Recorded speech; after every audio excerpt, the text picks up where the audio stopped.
Jamie here, JB here. Hope everyone's doing outstanding. November 12th, 2024, 8:39 on this fine Tuesday. Going to be a quick rant. Talk really quick about the market, some names I'm looking at, and go from there. But take a look at S&P futures down a little bit. Asian markets were in the red overnight, and Europe is in the red this morning.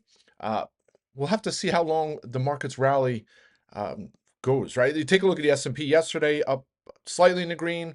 NASDAQ was able to slightly close in the green, but then the Dow and small caps rallied. And I keep saying I love the fact that small caps are rallying. It's about time. Hopefully that continues. We can have some chopping on the mega caps and the S&P and the NASDAQ, and small caps take off. That would be an ideal scenario for now, a couple weeks, and then go from there. But take a look at the S&P. Even the SPY chart looks very like an orderly rally. You look at it, nearly 5% rally last week. We had that huge gap after the election, and then it's just been a slow. I wouldn't call it slow, but it looks pretty strong support. So we'll see. I put on the watch list that 600 handles twice. We weren't able to break that on the SPY, so that looks like resistance. Possibly 595 or so as support.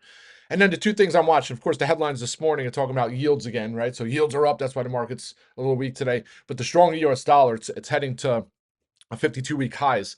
That's the thing. And, no time to really rant, but when you have large cap names that have a multinational exposure, some of these companies have 30-40% of their revenues are international.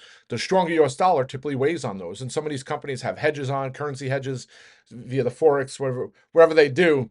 But if it's a large outsized move, some of that does not offset that. So and then on the flip side, some of these small caps, most of these small caps are domestic names. So when domestic names have a strong US dollar gives them more buying power, right? And then their business is not abroad, although maybe they have to get components or supplies or goods or what have you internationally, but the stronger US dollar will allow them to buy more supplies, right? Because the stronger US dollar means those supplies are cheaper. But things for other days, of course, I'm bullish and I love small caps, so I'm looking at the looking at stronger US dollar with a bull bias. But those are the areas on the spine. And then on the small caps, IWM, which just want to see that 240 hold today. We're right there in the pre-market. We hit 239. If that holds today, I think that'll bode well for continued upside. And then 250, I don't think, probably won't take much for it to get to 250 in the coming days. All right, so now individual names. And first, TravelZero, I'll talk really quick. Up over 13% on that price target upgrade from Ascendian Capital, just a small boutique analyst firm. I think this continues to head high regardless of what the market does. I think it heads into the 20s.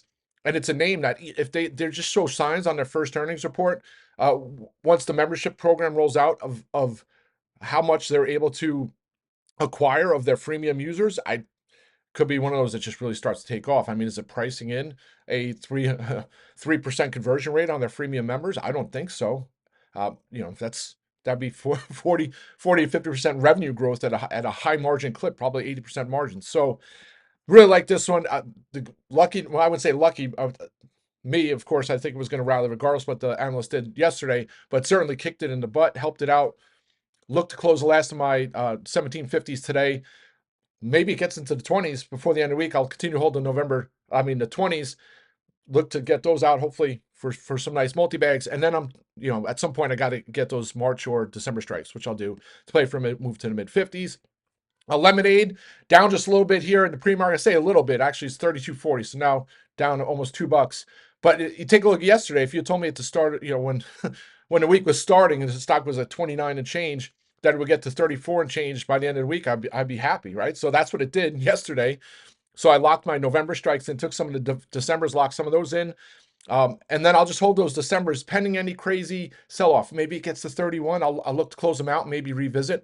But with no news, there was no analyst upgrade, no catalyst, nothing like that. So it's got to be some either continuation from its earnings and or in combination with a short squeeze. So the thing is, once that short squeeze gets exhausted, it might start trading back under $30. So that's kind of what I'm open to. But same token, if it continues and they're still unwinding, this can go 40 and beyond.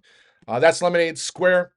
I talked about on the rant yesterday afternoon. I had on a watch list yesterday morning, reversing its earnings gains last Friday, and I thought, in regards, especially with the crypto hype, that it would get a bid. And sure enough, the market opens. It's trading like 75. It's gapping. It's like 76, and then the option market doesn't open on Square until like 9:32 or 9:33. It was at 76 and change at the time. The spreads are wide on the calls. I was able to get some 80s, and then it just took off. And by noon hour, it was about $84.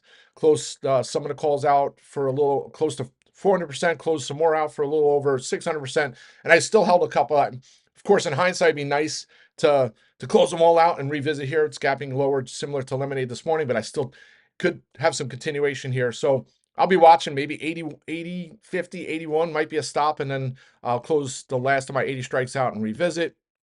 Gold, I did my rant yesterday. Gold's down a little bit here in the pre-market and stronger US dollar possibly weighing, but I think the whole theme of cryptocurrency and store of value is just gonna heat up. And when that happens, it's gonna sour a little bit, take the luster out of gold. Not only that, gold, even without all that narrative, the gold trade it's a huge one this year. I mean, it's up 30%. And if you talk to people back in 2013, they'd say, "Oh, raging inflation, that's the reason to own gold." And then inflation is down and gold soared 30%, right? So it's kind of funny. But rants for other days. You take a look at the trend line. I have bad trend lines on here because this is like 14 years of annotations on my stock charts, and that's why I use stock charts. I try to change to some of these other, Trend Spider and all these other Finviz, some of these other chart programs, but I have annotations that go back 14 years, even more on some of these charts. And gold, you see all those lines there. Those aren't, I'm not just putting spaghetti lines on there. Those are lines of support resistance over the years. So if I scale that back, you would see them. So I kind of redid it and just put the trend line in here. And I think it's a big trend line that got broke yesterday. And if it doesn't get back above that 20, I don't know, is it 2650? Where's it right now? It's 2614. So 2650 or so, that I think it gets down into the low 2500s. And then, even that, it would still be up solidly for the year. So names I'll be looking at: GLL calls, GLD puts, Dust, Nugget calls, things like that. That's it, folks. Quick rant. Let's have a great day. I'll be back on the audio later. Rockin'.